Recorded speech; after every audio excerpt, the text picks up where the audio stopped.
Македонците имаат ниска свесност за значењето на менталното здравје и големите проблеми ги решаваат на кафе, споделувајќи ги со соседи, пријатели, колеги. Оваа навика, како и занемарувањето на зависностите, доведува до сериозни инциденти, а често пати до убиства и самоубиства.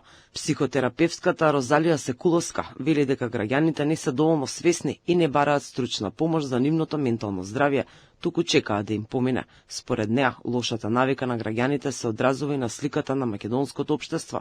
Нема ниту еден месец да помине без едно, две или повеќе убиства поради семејно насилство или проблем со алкохол и дрога.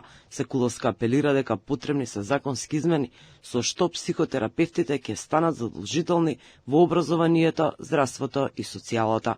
Кога некој ќе го загрози својот живот по опасност, ќе го загрози животот на другите, кога ќе изврши убиство, самоубиство и така натаму, или сообраќајна несреќа, абортус и така натаму, со закон е обврзан да посетува психотерапија определено време.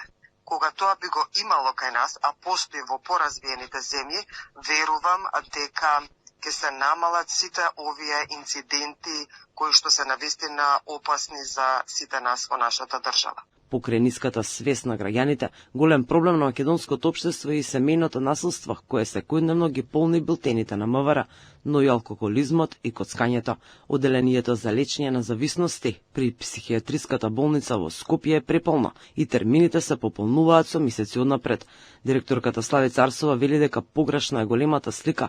Мажите се тие кои се склони на пиење и коцка, а жените помалку. Проблеми со пороци и зависности имаат сите, а пациентите се на различна возраст, од тинеџери до пензионери.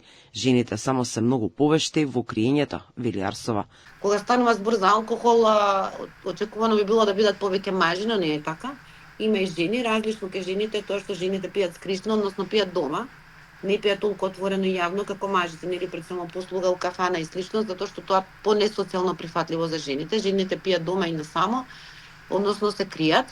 И во време на ковид имавме баш голем број на жени кои што злоупотребата на алкохол ги доведе до и работна дисфункционалност и до лична и семена.